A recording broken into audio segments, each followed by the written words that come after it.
15 de abril de 1957, 7:45 de la mañana.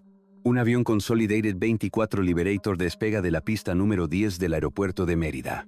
A bordo van 3 hombres. El piloto Víctor Manuel Vidal Lorca, el mecánico Marciano Bautista y el copiloto, que todos conocen como Capitán Cruz.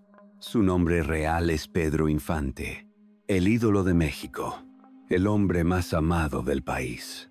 5 minutos después, el avión se desploma sobre el patio de una casa en la calle 54 Sur con 87. Una mujer llamada Ruth Roselle Chan, de apenas 16 años, estaba atendiendo ropa.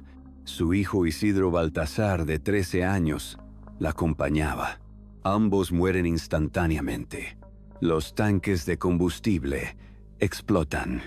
El fuego consume todo. Cuando los equipos de emergencia llegan, encuentran cuerpos carbonizados, irreconocibles. Pedro Infante, el hombre que hizo reír y llorar a millones de mexicanos, está muerto. O eso es lo que nos dijeron. Porque existe una fotografía tomada minutos antes del accidente que nunca debió existir. Existe un documento oficial que contradice la versión del gobierno. Existe un testimonio de la hija del piloto que revela algo escalofriante.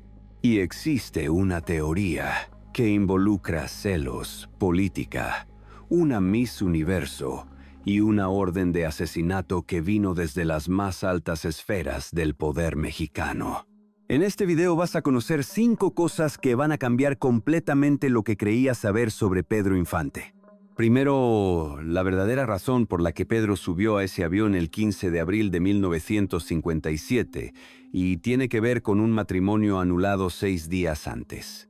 Segundo, ¿quién era realmente Víctor Manuel Vidal Lorca? El piloto que supuestamente cometió el error que mató al ídolo, y por qué su relación con Pedro era más complicada de lo que parece. Tercero, la fotografía que Pedro se tomó minutos antes de abordar y el detalle que nadie ha explicado. Cuarto, el romance prohibido con una Miss Universo que estaba comprometida con el hijo del expresidente de México, y cómo eso pudo haberlo condenado. Y quinto, el hombre que apareció en 1983, 26 años después del accidente, con la misma voz, la misma cara, las mismas cicatrices, y que aseguró ser Pedro Infante. Cada una de estas piezas está conectada. Al final entenderás por qué. Pero primero retrocedamos, porque para entender la tragedia, necesitas conocer al hombre que la protagonizó. 18 de noviembre de 1917, Mazatlán, Sinaloa. A las 2:30 de la madrugada, en una casa humilde de la calle Constitución número 508, nace José Pedro Infante Cruz. Su padre, Delfino Infante García, toca el contrabajo en una banda local. Gana poco, apenas suficiente para sobrevivir. Su madre, Refugio Cruz Aranda, es costurera. Cose ropa ajena para poner comida en la mesa. Pedro es el tercero de 15 hermanos. Sí, 15. Imagina eso. Una casa pequeña. 15 bocas que alimentar. Un padre que gana centavos tocando música. Una madre que se destroza los ojos cosiendo hasta la madrugada. Solo 9 de esos 15 hermanos sobrevivirán la infancia. 6 murieron. Enfermedades, desnutrición, pobreza. La muerte era parte de la vida en esa casa. Pedro aprendió desde muy pequeño que la vida es frágil, que puede terminar en cualquier momento, que hay que vivirla intensamente, porque mañana puede no llegar. Guarda eso en tu mente, porque explica cómo vivió y quizás cómo murió. La pobreza es tan extrema que Pedro no puede terminar ni la escuela primaria. Sale en 4º año, tiene que trabajar. A los 10 años ya es mandadero en una tienda de abarrotes llamada Casa Melchor. Lleva paquetes, hace entregas Corre por las calles de Guamúchil con bolsas más grandes que él. Y lo hace con una sonrisa. Siempre con una sonrisa. Los clientes lo adoran. Los dueños lo notan. Lo ascienden rápido. Lo nombran jefe de mandaderos. Tiene 10 años y ya es jefe de algo. A los 10 años ya manda a otros niños. A los 10 años ya tiene carisma de líder. Eso no se aprende. Eso se nace. Guarda esto en tu mente, porque explica mucho de lo que viene. La familia se muda a Guamúchil, Sinaloa. Es ahí donde Pedro descubre 2 cosas que definirán su vida. La primera es la música. Su padre le enseña a tocar guitarra. Pedro aprende rápido, demasiado rápido. A los 16 años forma su propia orquesta. La llama La Rabia. Tocan en bailes por todo Sinaloa. La gente empieza a reconocerlo. Tiene algo especial, un carisma natural, una voz que hace que las mujeres suspiren y los hombres quieran ser sus amigos. La segunda cosa que descubre es la carpintería. Trabaja en el taller de Jerónimo Bustillos. Aprende a tallar madera. Le gusta tanto que fabrica su propia guitarra. Años después, cuando ya sea famoso, interpretará a Pepe el Toro, un carpintero de barrio. No será actuación, será su vida. 1936. Pedro tiene 19 años. Conoce a una mujer llamada María Luisa León Rosas. Ella es mayor que él, 10 años mayor. Viene de una familia con dinero. Lo escucha cantar en una estación de radio en Culiacán y queda fascinada. Investiga dónde se presentará. Lo busca. Lo encuentra en el Casino Atlético Humaya. Hablan. Y algo sucede entre ellos. María Luisa ve en Pedro lo que nadie más ve todavía. Ve al ídolo que será. Ve al hombre más famoso de México. Ve su futuro. Ella se convierte en todo para él. Manager, asistente, confidente, estilista. Lo peina antes de cada presentación. Le elige la ropa. Le arregla el bigote. Lo impulsa a dejar Sinaloa y mudarse a la Ciudad de México. El 19 de junio de 1939 se casan. Pedro tiene 21 años.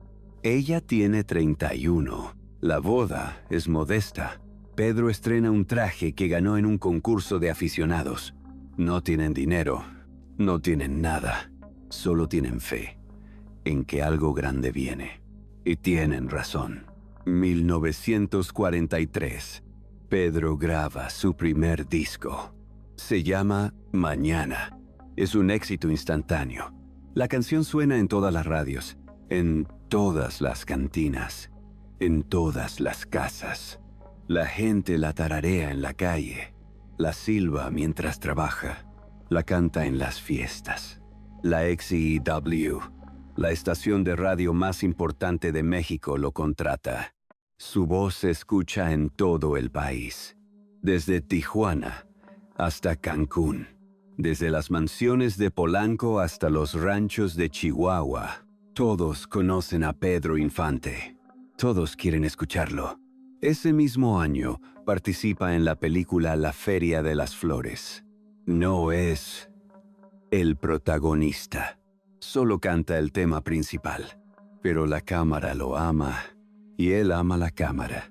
Hay algo magnético en su presencia. Una mezcla de humildad y magnetismo que nadie puede explicar. De vulnerabilidad y fuerza. De tristeza y alegría. Cuando sonríe, el público sonríe. Cuando llora, el público llora. Cuando canta, el público calla. El director Ismael Rodríguez lo ve y sabe inmediatamente que tiene oro en las manos. No plata, no bronce, oro puro. El tipo de talento que aparece una vez por generación. En 1948, filman juntos Nosotros los Pobres. Pedro interpreta a Pepe el Toro, un carpintero de barrio pobre, noble, trabajador, que sufre tragedias terribles pero nunca pierde la fe, que ama a su madre con devoción, que protege a su hija adoptiva, Chachita, que canta Amorcito Corazón mientras talla madera en su taller. La película rompe todos los récords de taquilla. Las filas dan vuelta a la manzana. La gente va a verla 2 veces, 3 veces, 10 veces. Memorizan los diálogos, cantan las canciones, lloran en las mismas escenas. Pedro Infante se convierte en el actor más famoso de México y también en el más amado, porque a diferencia de otras estrellas, Pedro nunca olvida de dónde viene. Sigue siendo el mismo muchacho de Guamúchil, el mismo niño que fue jefe de mandaderos a los 10 años, el mismo pobre que conoció el hambre y la muerte. Saluda a todos, al portero, al electricista, al mesero, al que vende periódicos en la esquina. Firma autógrafos hasta que le duele la mano y luego sigue firmando. Regala dinero a quien lo necesita. Se detiene en la calle para hablar con los fans. No los ignora, no los desprecia. Les da su tiempo, les da su atención, les da su corazón. En sus películas interpreta al mexicano común, al ranchero que trabaja la tierra, al albañil que construye casas, al carpintero que talla madera, al policía de tránsito que ordena el caos, al hombre que ama pero no sabe expresarlo, al padre que falla pero intenta, al hijo que sufre pero no se queja. La gente se ve reflejada en él. Ven a sus padres, a sus hermanos, a sus vecinos, a ellos mismos. Y lo aman por eso. Lo aman porque es uno de ellos, porque nunca dejó de serlo. Pero hay un problema. Pedro Infante tiene una debilidad: las mujeres. Está casado con María Luisa León, pero no puede serle fiel. En 1945 conoce a una bailarina de 14 años llamada Guadalupe Torrentera. Sí, 14 años. Pedro tiene 28. Es otra época. Nadie dice nada. Lupita, como todos la llaman, trabaja en el Teatro Follies. Se anuncia como la muñequita que baila. Pedro la ve y queda fascinado. La corteja. Le manda recaditos escritos a mano. Chaparrita, eres muy bonita. Te mando muchos besos. La madre de Lupita intenta separarlos. No quiere que su hija se involucre con un hombre casado, pero Pedro insiste. Y Lupita cede. Se va a vivir con él. No sabe que está casado. Pedro le oculta a María Luisa León. Le oculta que tiene esposa legal. Le oculta todo. Y así comienza una doble vida que durará años. Con Lupita tiene 3 hijos. Graciela Margarita, que morirá a los 16 meses de poliomielitis. Pedro, que décadas después se suicidará. Y Guadalupe, conocida como Lupita Infante. Pero Pedro sigue casado con María Luisa. Nunca se divorcia. Mantiene 2 casas, 2 vidas, 2 mujeres que lo aman y que no saben la una de la otra. Hasta que lo descubren. María Luisa recibe una llamada. Una mujer anónima le dice que Pedro tiene otra familia, otra casa, otra mujer, hijos. María Luisa confronta a Lupita. Lupita se entera de que Pedro está casado. Intenta dejarlo. Pedro le ruega que se quede. Le promete que dejará a María Luisa. Nunca lo hace. Y mientras mantiene este triángulo amoroso, conoce a otra mujer. 1949. Set de filmación de la película No desearás la mujer de tu hijo. Una jovencita de 15 años llamada Irma Dorantes tiene un papel secundario.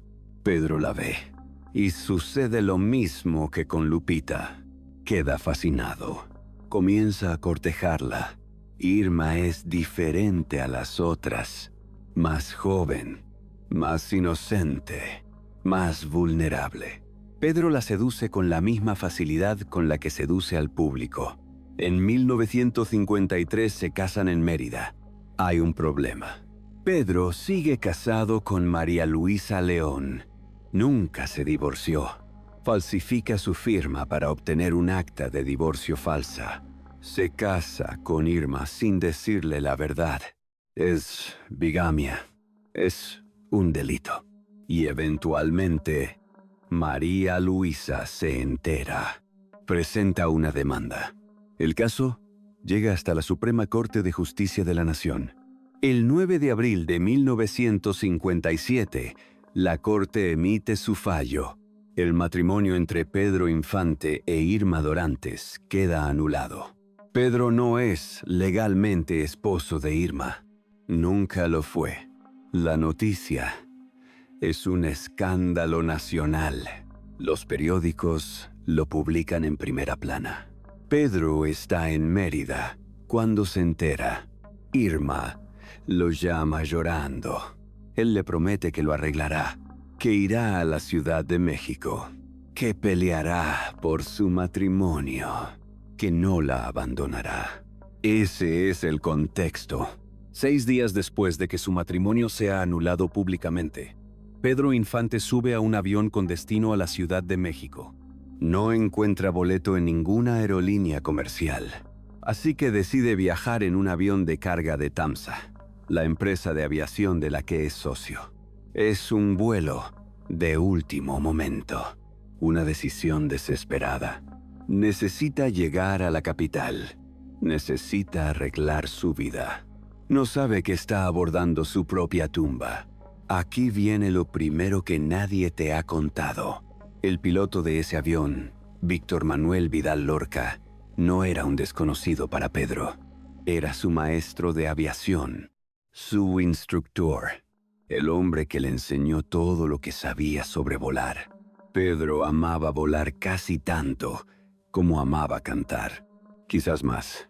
Cuando estaba en el aire decía, se sentía libre, libre de los problemas, libre de las mujeres, libre de los escándalos, libre de ser Pedro Infante. Tenía licencia de piloto con 989 horas de vuelo registradas, casi 3,000 horas.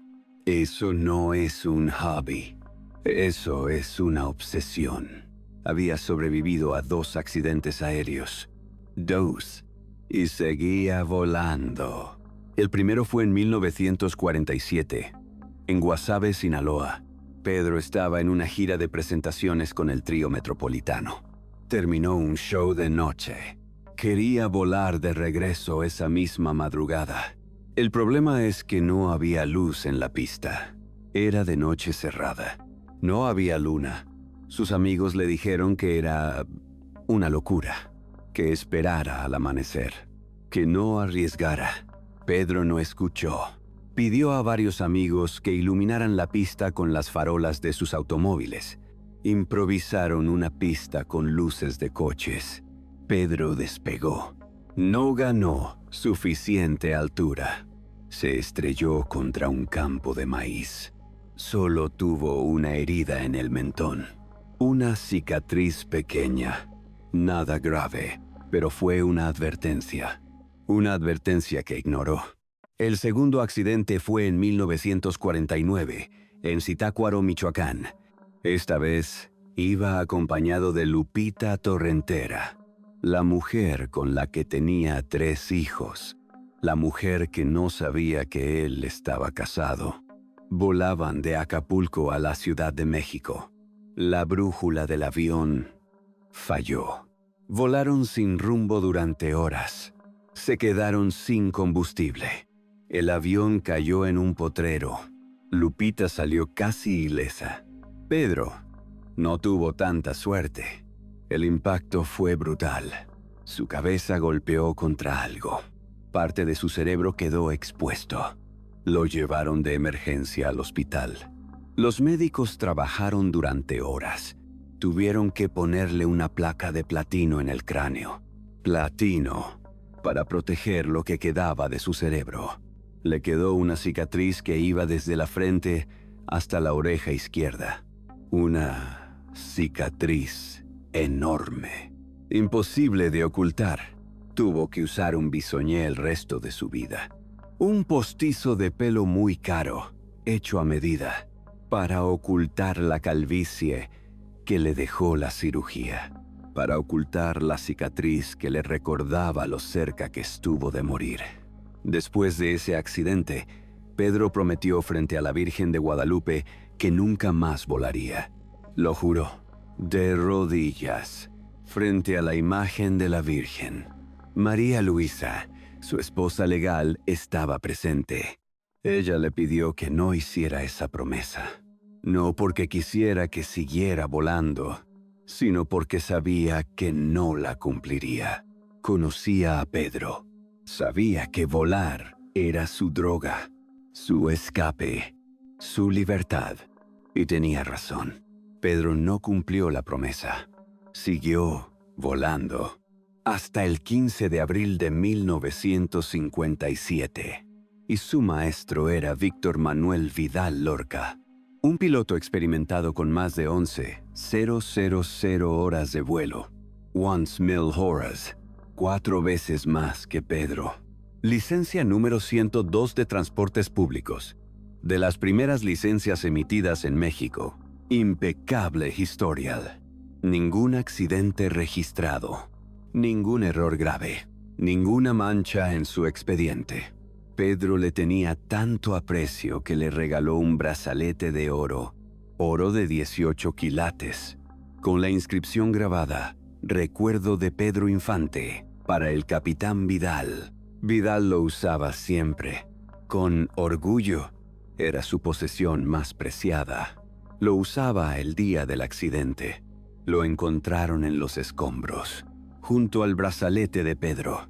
Ambos brazaletes juntos, en medio de los cuerpos carbonizados, como si el destino hubiera querido que murieran juntos, maestro y alumno, unidos hasta el final.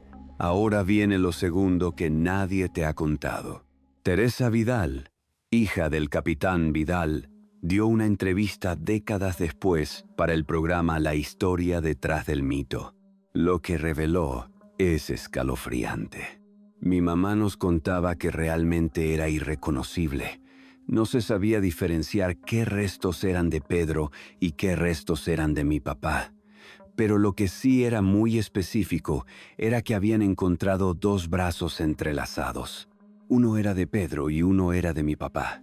Eran de diferentes personas, lo que hace suponer que posiblemente ellos se abrazaron al caer el avión. 2 hombres, maestro y alumno, abrazados en el momento de la muerte, sabiendo que no había escapatoria, sabiendo que era el final. Esa imagen te persigue, ¿verdad? Pero hay algo más, algo que no cuadra. El informe oficial de la Dirección General de Aeronáutica Civil determinó que el accidente se debió a un error de maniobra. Dice textualmente: se debió a un error de maniobra consistente en ejecutar 2 virajes hacia el rumbo de la Ciudad de México, sin conformarse a las especificaciones de distancia y procedimientos, y por debajo de las altitudes y velocidades indicadas. Este error fue agravado por un probable corrimiento de carga debido a una estiba incorrecta. En otras palabras, el piloto cometió errores graves y la carga estaba mal distribuida. Pero hay un problema con esta versión. Víctor Manuel Vidal Lorca tenía más de 11,000 horas de vuelo. Era uno de los pilotos más experimentados de México. Conocía ese avión perfectamente. Lo había volado cientos de veces. ¿Cómo un piloto con esa experiencia comete errores tan básicos ¿Cómo no verifica la estiva de la carga antes de despegar? ¿Cómo ejecuta maniobras incorrectas que cualquier novato sabría evitar? No tiene sentido. A menos que algo más haya pasado. A menos que el error no haya sido error. Aquí viene lo tercero que nadie te ha contado. Existe una fotografía de Pedro Infante tomada la mañana del 15 de abril de 1957, minutos antes de abordar el avión. En la imagen se le ve sonriente, relajado, viste ropa casual, una camiseta con estampado de caracolitos. Según testigos, Pedro le regaló esa misma camiseta a un mecánico del aeropuerto momentos antes de subir al avión. Le dijo, «Ten, para que eches tipo con las muchachas». Esas fueron las últimas palabras registradas de Pedro Infante. «Ten, para que eches tipo con las muchachas». Pero hay algo en esa fotografía que nadie ha explicado. Pedro Infante no parece un hombre desesperado. No parece un hombre cuyo matrimonio acaba de ser anulado públicamente. No parece un hombre que tiene prisa por llegar a la Ciudad de México a arreglar su vida. Parece tranquilo, parece en paz, como si supiera algo que nosotros no sabemos. O como si ya hubiera aceptado algo que nosotros no entendemos. Aquí viene lo cuarto que nadie te ha contado. Y esto cambia todo. Prepárate, porque lo que vas a escuchar suena a película. Pero es real. O al menos, hay personas que juran que es real. En 1953, una mujer francesa de 18 años llamada Christiane Martel gana el concurso de Miss Universo. Es la primera europea en ganar el título.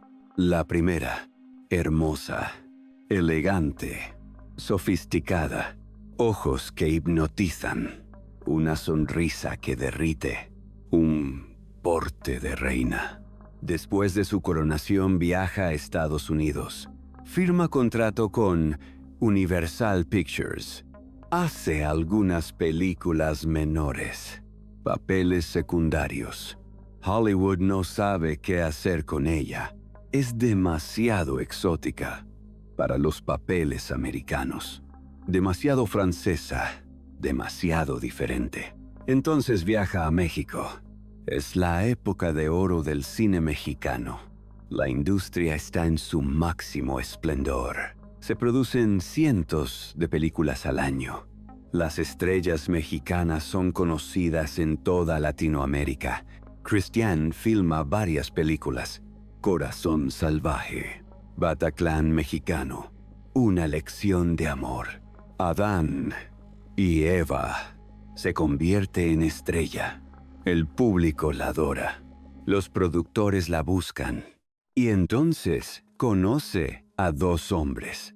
El primero es Pedro Infante, el ídolo, el hombre más famoso de México, el que hace suspirar a todas las mujeres. El segundo es Miguel Alemán Velasco, hijo del expresidente de México, Miguel Alemán Valdés, uno de los hombres más poderosos del país, heredero de una dinastía política. Futuro gobernador de Veracruz, futuro dueño de Televisa, futuro de todo lo que el poder puede comprar. Christiane está entre dos mundos, el del arte y la pasión, y el del poder y el dinero.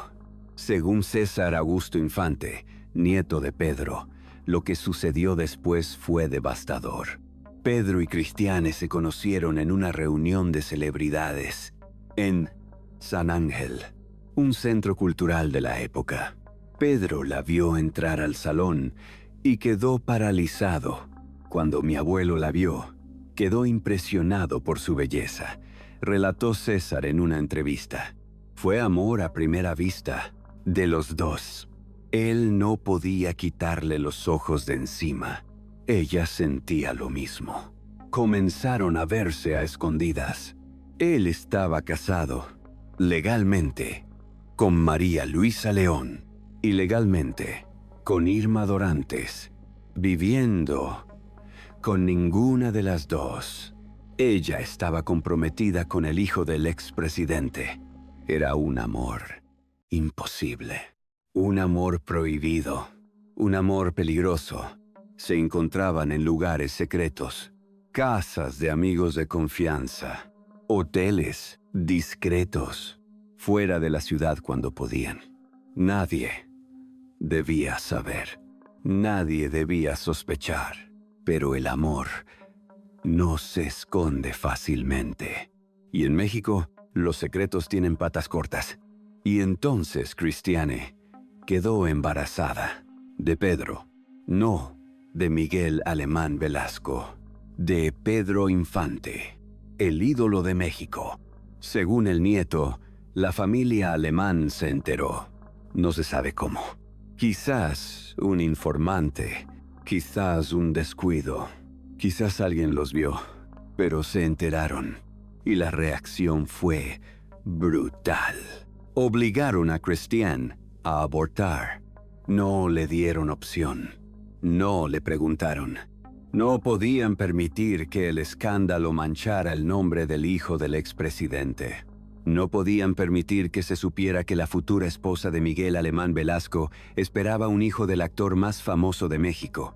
Un hijo ilegítimo, de un hombre casado, de un hombre con fama de mujeriego, de un hombre que era todo lo que la alta sociedad despreciaba.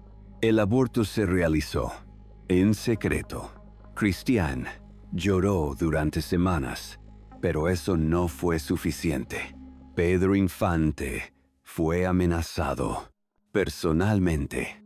Le dijeron que se alejara de Christiane, que olvidara lo que había pasado, que nunca hablara de ello, que si abría la boca, habría consecuencias, consecuencias graves.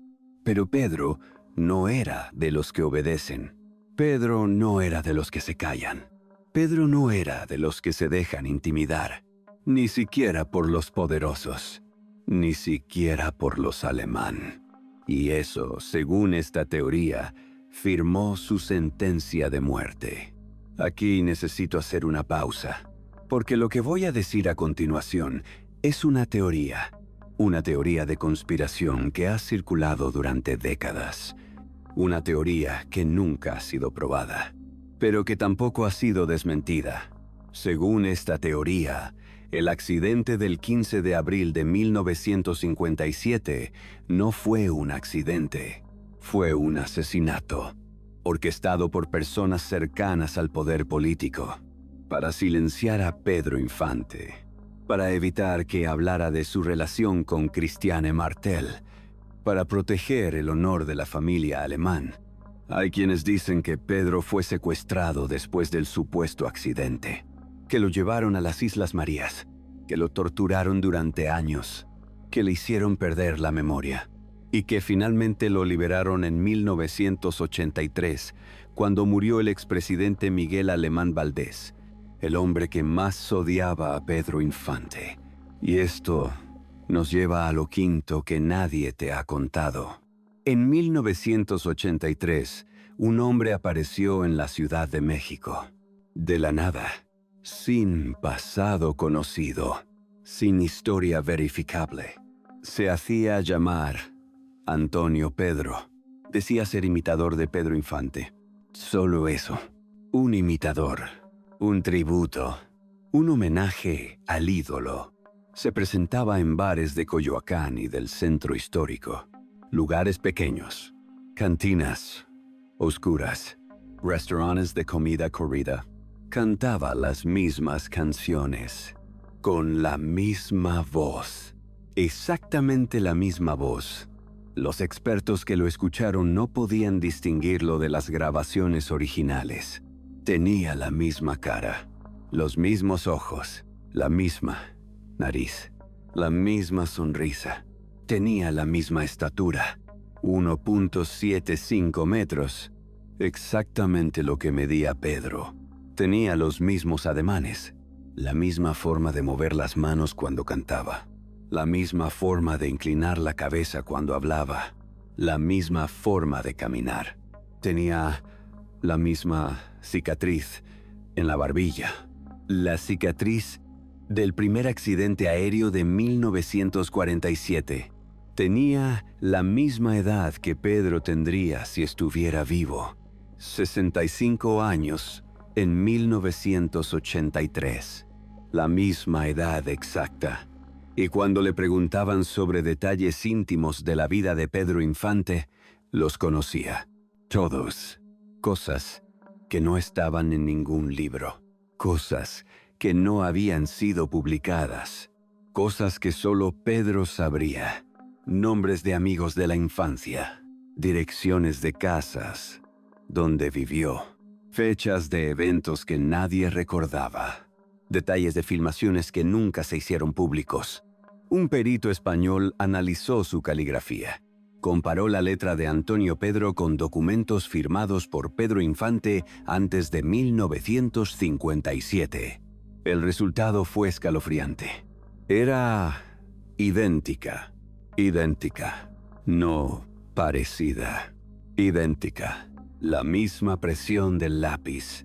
Los mismos trazos. Las mismas características únicas. La caligrafía es como una huella digital. Nadie puede imitarla perfectamente, excepto si eres la misma persona. Antonio Pedro nunca admitió directamente que era Pedro Infante, pero tampoco lo negó. Jugaba con la ambigüedad.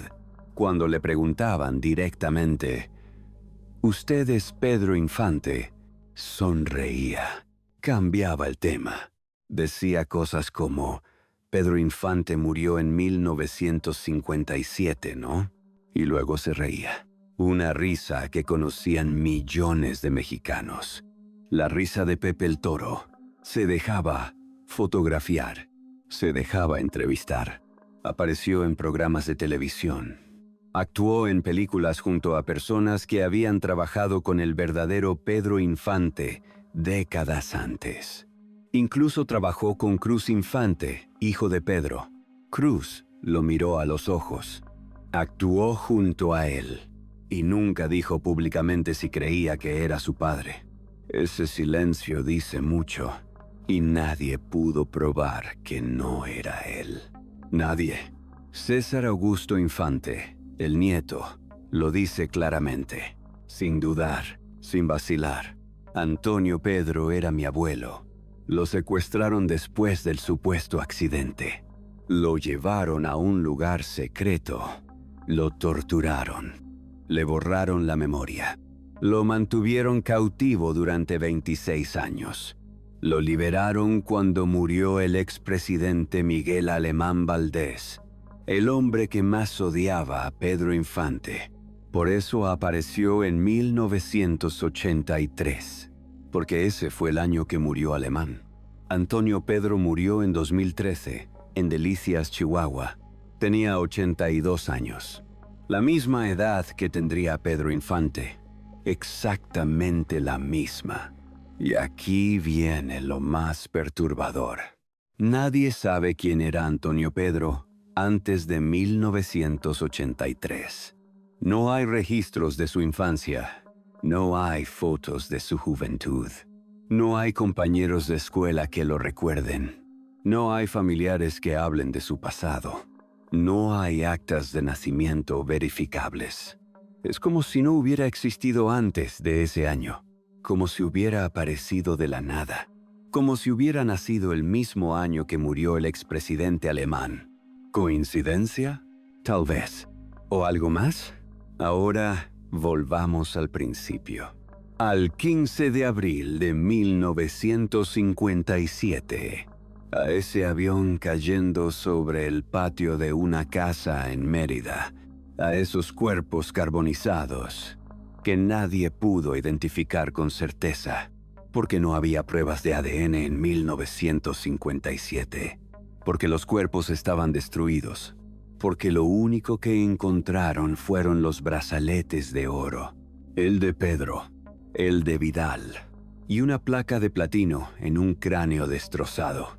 Pedro fue identificado por esa placa, la misma placa que le pusieron después del accidente de 1949, pero hay un problema. ¿Y si esa placa fue colocada en otro cuerpo? ¿Y si todo fue una puesta en escena? ¿Y si Pedro Infante nunca murió ese día? Irma Dorantes, la esposa cuyo matrimonio acababa de ser anulado, voló a Mérida en cuanto se enteró de la noticia. Lo que vio la traumatizó para siempre. Llegamos a Mérida y estaba en un hospital. Había unos hombres con una careta y un soplete. Estaban soldando una caja de lámina. Y cuando me dijeron que ahí estaban los restos de Pedro, me volví loca. Una caja de lámina, soldada, sellada, sin posibilidad de ver el cuerpo, sin posibilidad de confirmar que era él. El féretro de Pedro Infante nunca se abrió en el velorio. Dijeron que era porque el cuerpo estaba desfigurado. Dijeron que era por respeto, pero también era conveniente. Muy conveniente. El funeral de Pedro Infante fue el más grande en la historia de México hasta ese momento. Nada se le comparaba. Ni presidentes, ni generales, ni héroes de guerra. Nadie había sido llorado así.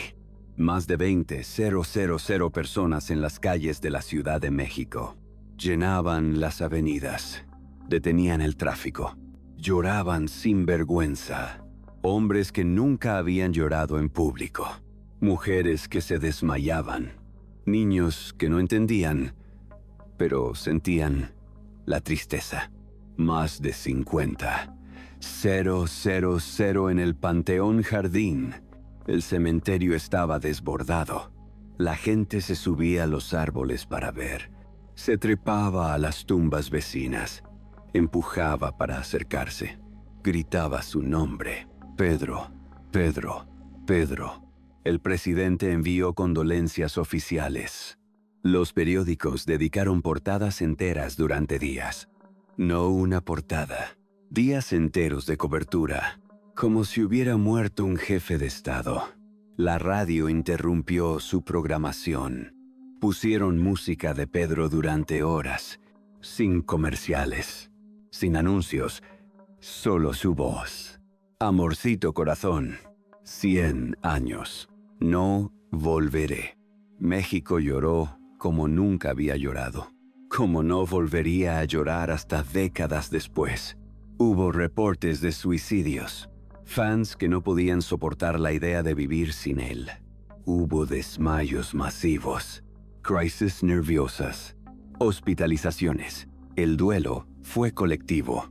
Nacional. Total. Cantinflas cargó el féretro. El comediante más famoso de México cargando al actor más amado. Sus hombros temblaban. Sus ojos estaban rojos. El Indio Fernández estuvo presente.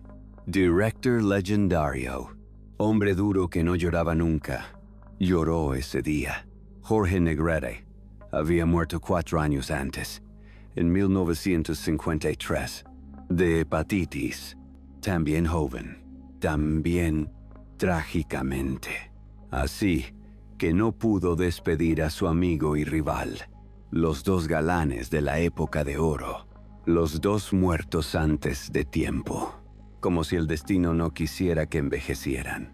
Pero todos los demás estaban ahí. Silvia Pinal, María Félix, Tintán, Germán Valdés, toda la industria del cine, llorando, despidiendo al ídolo, enterrando al hombre que los había hecho reír y llorar en las pantallas. Y mientras México lloraba, según algunas teorías, Pedro Infante estaba siendo trasladado a un lugar secreto, lejos de las cámaras, lejos de los fans, lejos de las flores y las lágrimas, lejos de todo lo que amaba. Vivo, pero muerto para el mundo. Años después, Cantinflas alimentó el misterio. Dijo públicamente que Pedro Infante estaba vivo. Luego se retractó. Dijo que estaba vivo en el corazón de todos los mexicanos. Pero el daño estaba hecho. La semilla de la duda había sido plantada. Cantinflas incluso ofreció dinero a quien le demostrara que Pedro Infante realmente había muerto. Nadie cobró ese dinero. ¿Por qué un amigo cercano haría algo así? ¿Por qué alimentaría una teoría de conspiración si supiera que era falsa? ¿O sabía algo que nosotros no sabemos? Ahora, hablemos del piloto, Víctor Manuel Vidal Lorca, el hombre que supuestamente cometió el error fatal. El hombre cuyo nombre aparece en todos los informes oficiales como responsable del accidente. ¿Quién era realmente? Era uno de los pilotos más experimentados de México. Más de 11,000 horas de vuelo. Instructor certificado. Maestro de aviación. El hombre que le enseñó a Pedro Infante a volar. Pedro lo admiraba. Le regaló el brazalete de oro. Lo consideraba un amigo. Pero hay algo que no cuadra. Si Vidal era tan experimentado, ¿cómo cometió errores tan básicos? Si conocía el avión tan bien, ¿cómo no detectó problemas en la estiba de la carga? Si era el maestro de Pedro, ¿cómo lo dejó morir? Hay dos posibilidades. La primera es que Vidal cometió un error humano, que tuvo un mal día, que algo salió mal sin explicación. Estas cosas pasan. Los accidentes ocurren. La segunda posibilidad es más oscura, que Vidal fue parte de algo más grande, que alguien lo presionó, que alguien lo amenazó, que alguien le prometió algo a cambio de hacer lo que hizo. Nunca lo sabremos, porque Vidal también murió en el accidente. O eso nos dijeron. El título de este video menciona celos. ¿De qué celos estamos hablando? Hay varias teorías. La primera involucra a Miguel Alemán Velasco. Si Pedro realmente tuvo un romance con Cristiane Martel, y si ella quedó embarazada de él, los celos del futuro gobernador de Veracruz serían comprensibles.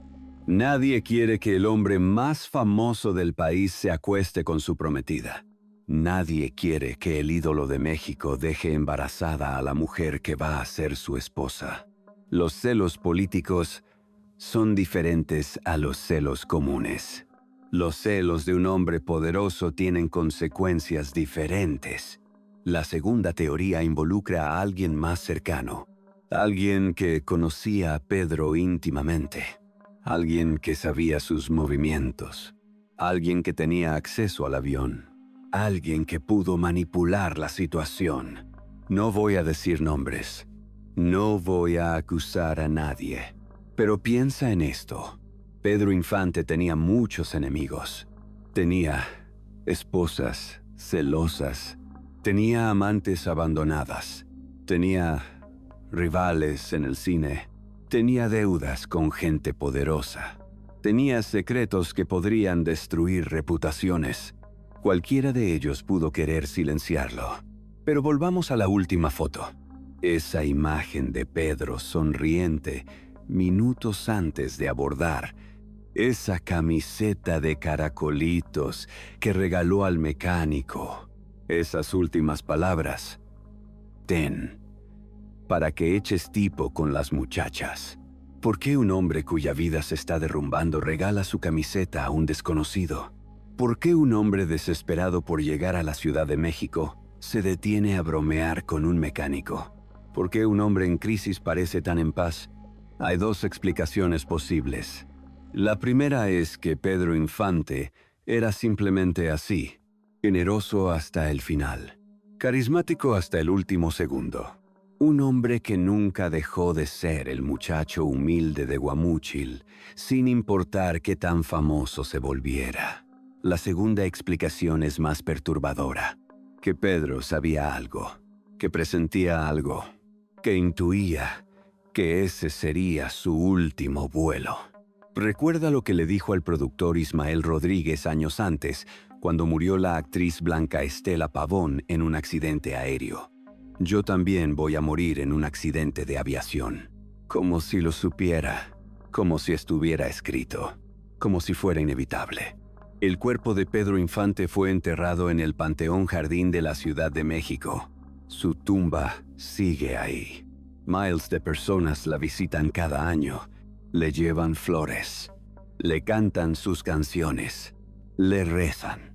Pero hay quienes dicen que esa tumba está vacía, que Pedro nunca fue enterrado ahí, que los restos carbonizados que pusieron en el féretro eran de otra persona, que Pedro Infante vivió décadas más, escondido, torturado, olvidado, que el hombre que México lloró en 1957 murió en realidad en 2013, en Chihuahua, bajo el nombre de Antonio Pedro.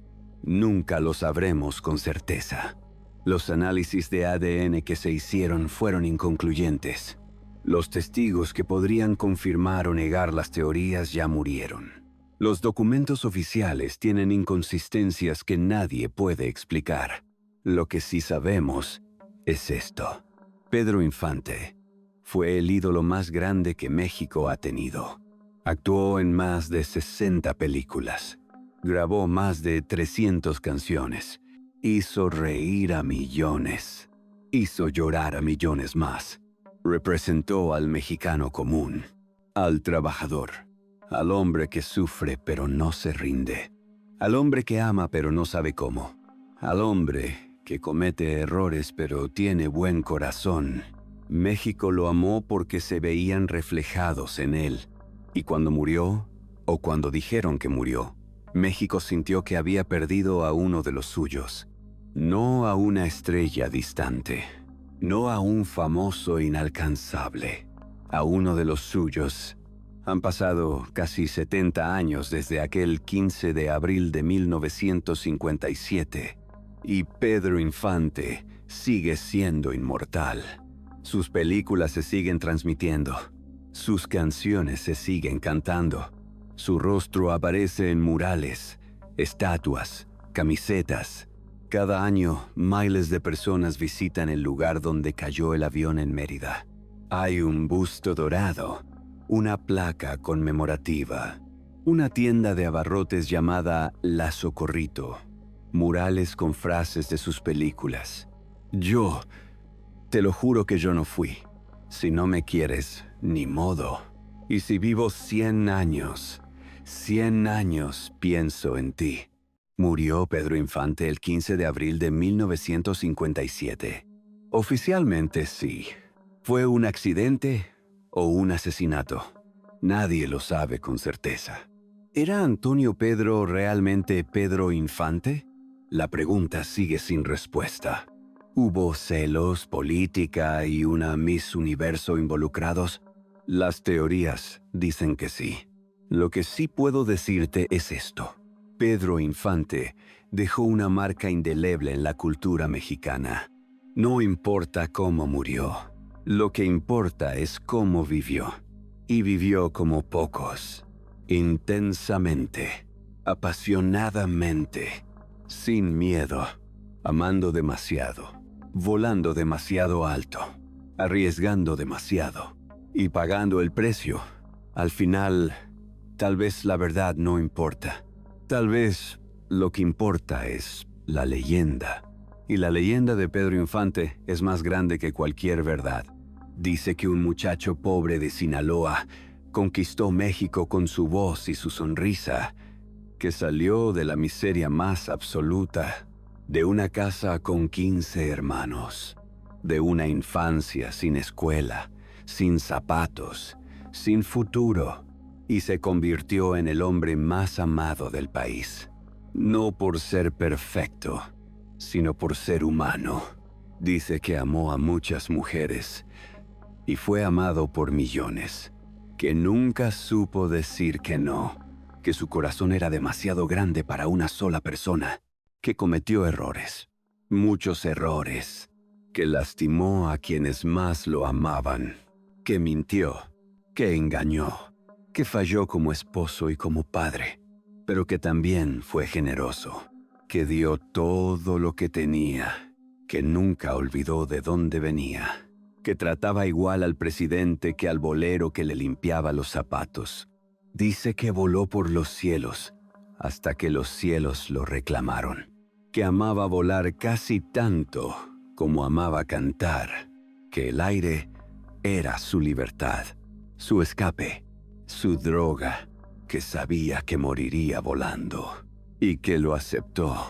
Dice que incluso después de la muerte siguió cantando, en cada radio, en cada película, en cada serenata, a las 3 de la mañana, en cada boda, en cada bautizo, en cada funeral, en cada corazón mexicano que alguna vez amó, porque hay hombres que mueren y hay hombres que se vuelven inmortales. Pedro Infante se volvió inmortal, no por el accidente, no por las teorías de conspiración, no por Antonio Pedro, no por Cristiane Martel, no por los documentos secretos.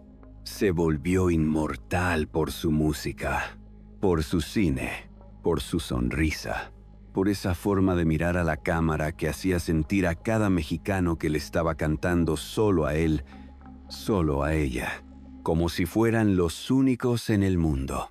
Y mientras haya alguien que cante Amorcito Corazón, seguirá vivo. Mientras haya alguien que vea a nosotros los pobres, seguirá vivo. Mientras haya alguien que recuerde a Pepe el Toro, seguirá vivo. No en las teorías de conspiración, no en los documentos secretos, no en los testimonios contradictorios, en la música, en las películas, en la memoria de un pueblo que nunca lo olvidará. Porque México no olvida a sus ídolos. México los guarda, los protege, los canta, los llora, los celebra, los convierte en leyenda. Y Pedro Infante es la leyenda más grande que México ha tenido. Más grande que cualquier presidente. Más grande que cualquier general. Más grande que cualquier héroe de los libros de historia. Porque Pedro Infante no salvó batallas, no firmó tratados, no cambió leyes. Hizo algo más difícil. Hizo que millones de personas sintieran que no estaban solas, que sus penas tenían voz, que sus alegrías tenían música, que sus vidas, por humildes que fueran, importaban. Y eso es más valioso que cualquier victoria militar, que cualquier reforma política, que cualquier logro económico. Pedro Infante le dio a México algo que no se puede medir, algo que no se puede cuantificar, algo que no tiene precio. Le dio identidad, le dio orgullo, le dio la certeza de que un muchacho pobre de Sinaloa puede llegar a ser el hombre más amado del país. Y eso es inmortalidad. Si llegaste hasta aquí, probablemente tienes una opinión. ¿Crees que Pedro Infante murió en 1957?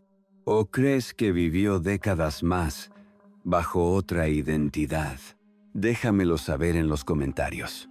Y si este video te hizo pensar, si te hizo cuestionar lo que creías saber, suscríbete al canal.